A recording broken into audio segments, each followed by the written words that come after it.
Welcome to the MenTell Health Podcast.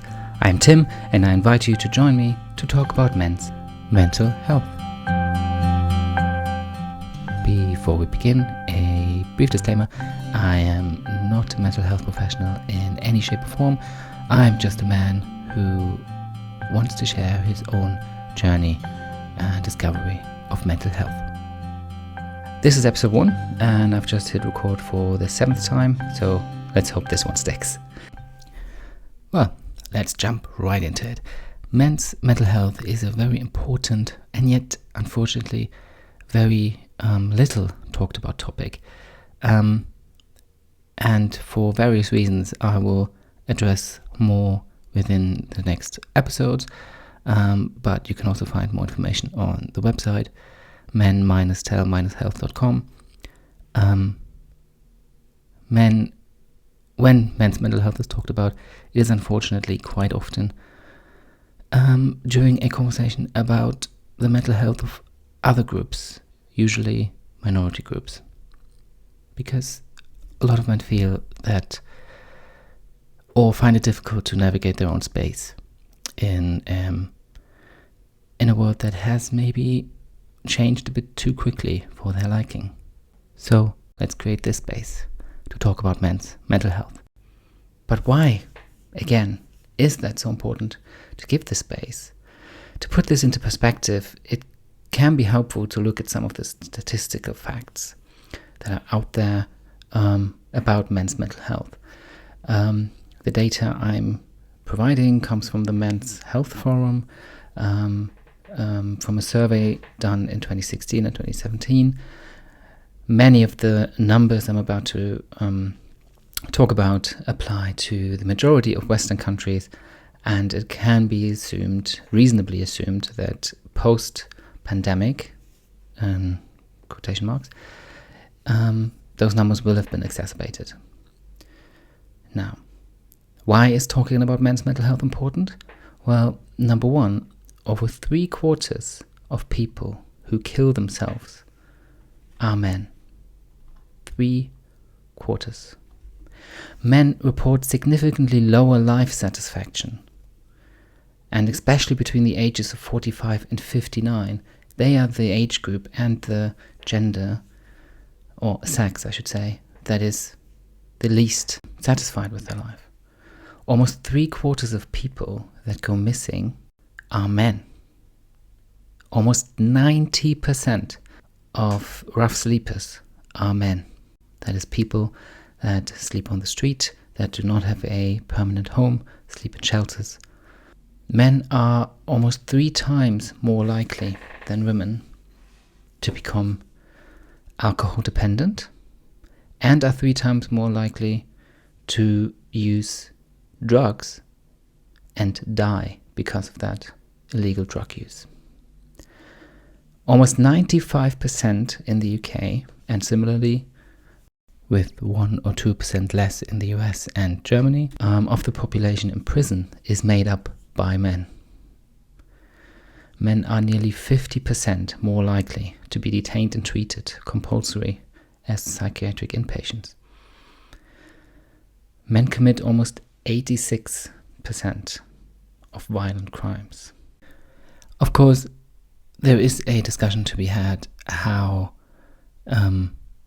those numbers correlate with the way men are treated or behave, but this is not the time. It will be discussed in future episodes, so stay tuned if that's not too morbid to say at this point. Now, these numbers are shocking to me when I read them for the first time, but not because I didn't expect them, but because they were so much higher than I thought they were going to be. And again, the question that needs to be asked is, why are these numbers so high? Why are men so much worse off in regards to mental health? Well, I believe one of the biggest issues is that men are not taught to talk about it, men are not encouraged to talk about it, and men have no space to talk about it because they have just such a lower access to the support of friends and family and relatives and the community, because, and especially in the times we're living in right now, men are taught to be alpha males, to be the soul, the lone wolf that solves everyone's problems and doesn't have any of their own. Or if they do, they're hushed up, they're not talked about, and they're solved in silence. And they're suffered in silence. And while I probably, for everyone who knows me, was never considered to be an alpha male or a very, manly man, even though I do look it. I'm, because not a visual medium, you can't see me, but I am a big, bald, bearded man with a reasonably low voice, so my appearance is very manly in what society regards as a man. I don't see myself, and never have seen myself as a very, very manly man. And I myself have found and still find myself in a very similar situation. Just a few years ago, I had friends. I mean, I still have friends, but even though I had friends, and many of them, I very rarely talked to them about what problems I had, what was wrong with me. I went through a period, or a very challenging period in my life, which will be topic of a future episode. But I had no one to talk to. Not because they weren't there, because there was nobody available, but because it wasn't encouraged. There was no history of anyone ever talking to me about their problems, so I did not feel I had the right to talk to someone else about my problems. And it wasn't seen or heard of, even in media. What you saw were men who fixed things, men who took up problems and challenges and just overcame them and did it all by themselves. The self-made man, the person that can fix everything, and the father who deals with every problem of every person in their family, even though obviously we know that that's not true. The self-made millionaire or billionaire, even though we also know that that is not true. And just generally, men don't cry, men don't talk, men do things, men fight, men go and create something great and then feel good about themselves. And men have endless sex and drink. Men do output things. Men go out, men build stuff, men discover things, men solve things, men fix other people's problems, and they lead, and they're just, they don't fuss, they do things. They don't talk, they don't cry, they don't moan, they don't weep. They just get on with it. They swallow it, preferably with alcohol, or they numb it by taking drugs, having sex, smoking, drinking, doing incredibly amounts of exercise, or bullying other people. But they don't talk about their own problems. And not only with this podcast, but also with other aspects of my life, I want to change that, because I see it as a problem that is deeply rooted within our society and that leads to many, many other problems that we talked about more in the course of this podcast. Now, I'm sure that the one or two listeners I have might be wondering how this change came about, what happened to me. Because, as I said, I didn't think I could talk about my problems with anyone. So why would I start a podcast and just talk to strangers about it? I mean, fair, talking to strangers is sometimes much easier than talking to your friends and family and loved ones. But no, well, let's go back a bit. My journey towards a better understanding of my own mental health and men's mental health and general mental health tangibly started for me on New Year's Day in 2019. In the evening of New Year's Day 2019, I sat down with my partner and played a round of SpongeBob Monopoly, which we bought a few weeks or months. I don't actually recall when exactly we bought it, but we bought it at the flea market for €2. What a bargain. It was a SpongeBob themed Monopoly set. I have never watched SpongeBob, but my partner was a fan, is a fan, still the same partner. And we sat down, we played Monopoly, and maybe halfway through, maybe an hour in, I don't actually remember when it happened, but I cried. I burst out crying, heaving, sobbing. And of course, my partner was completely taken aback, because why? Why did I suddenly start crying? I mean, I wasn't losing, or maybe I was losing, but clearly losing at Monopoly shouldn't be a reason to just haul out tears and cry. And I couldn't actually verbalize what it was until a few minutes in, because all I could think of this was that I didn't want to die. I didn't want to die. I wasn't dying in the moment, but the idea that one day I will be dead. One day I will take my last breath and it will be gone, and everything I do is basically pointless because it will end in me being dead anyways, was this weight that I, as I later discovered, had been carrying around for a long time before this moment. But it crushed me. It finally crushed me, sitting there playing Monopoly. The year before I would finally turn 30, my last year in my 20s, the year where I needed to accomplish everything. That was my state of mind.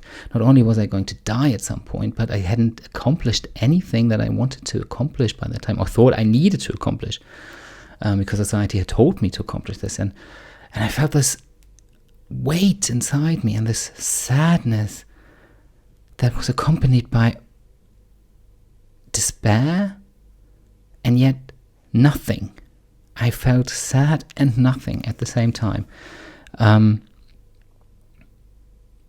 I cried and I cried and I cried, and I couldn't stop. There was no stopping me. My partner was very, after the initial confusion, very understanding. And, she just hugged me and asked me what was going on, and we talked. And as someone, my partner studies to be a social worker, so is very knowledgeable when it comes to mental health issues, and very quickly realized that this was not a momentary thing. This was not just me in the moment being not able to cope with anything and it would just go away. Because it very rarely does. When this happens, it very rarely does. And when feelings of sadness or even nothingness or despair or anxiety continue for a long time, even though you change the situation you're in, they will most likely not go away. So once I calmed down, she encouraged me to look into getting help, because she made it clear that she couldn't, because her role is my partner, not my therapist.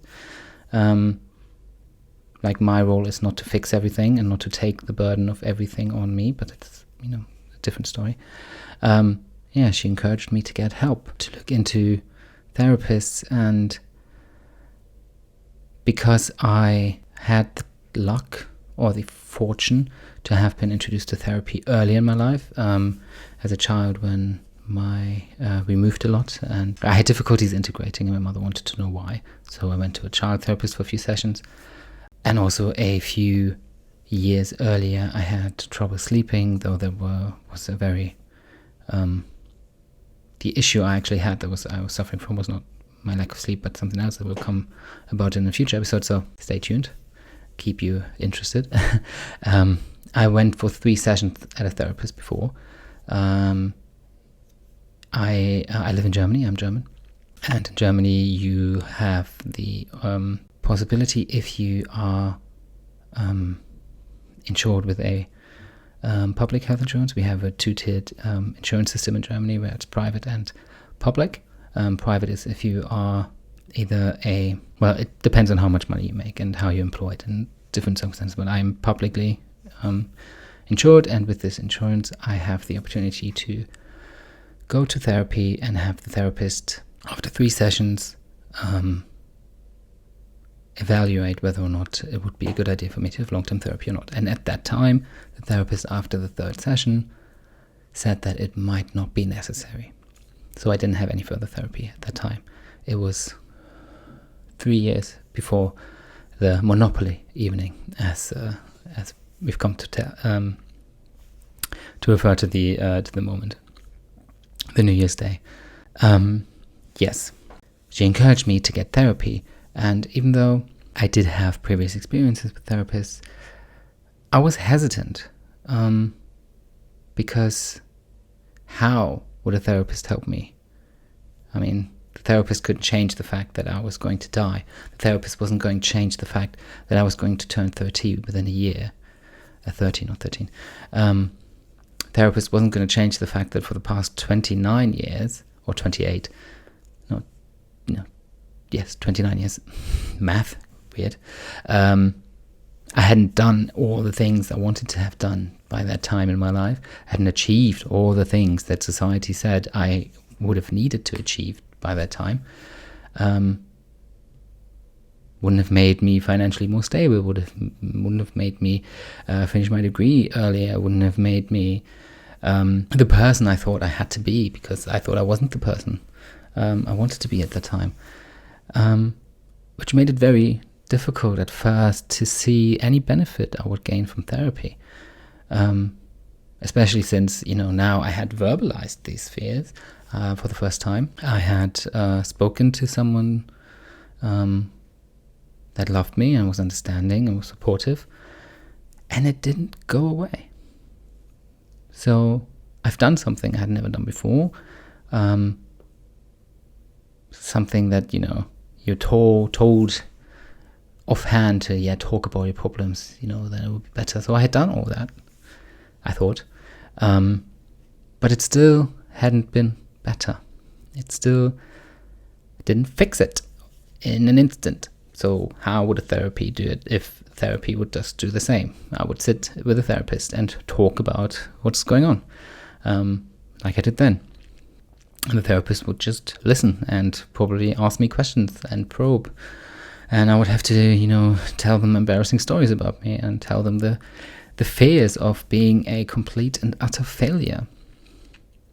And then have this person who could possibly be younger than me, or not much older, or very much older, just laugh and not take me seriously, because I didn't take me seriously. I knew that I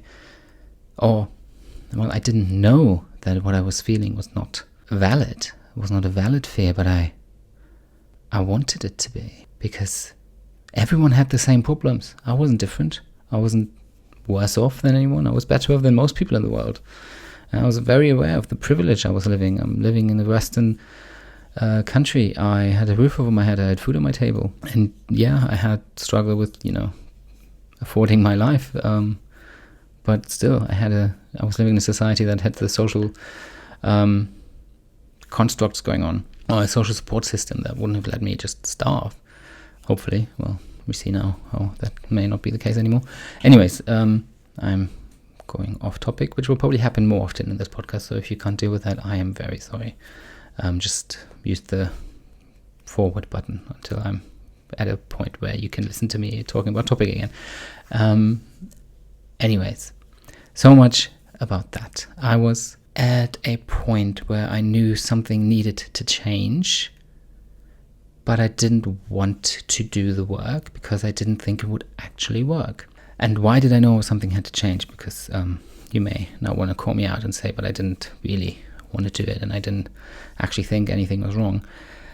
Because the feeling I had for the first time, even though in retrospect I can say that I felt that way many, many times before, and I will get into that in a future episode again, I didn't want to feel like that anymore.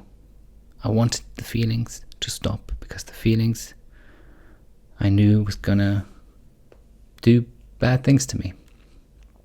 And I knew, and I was very fortunate to be able to still think that way, even though I was in a depressed phase and I was having very depressive thoughts and depressive feelings.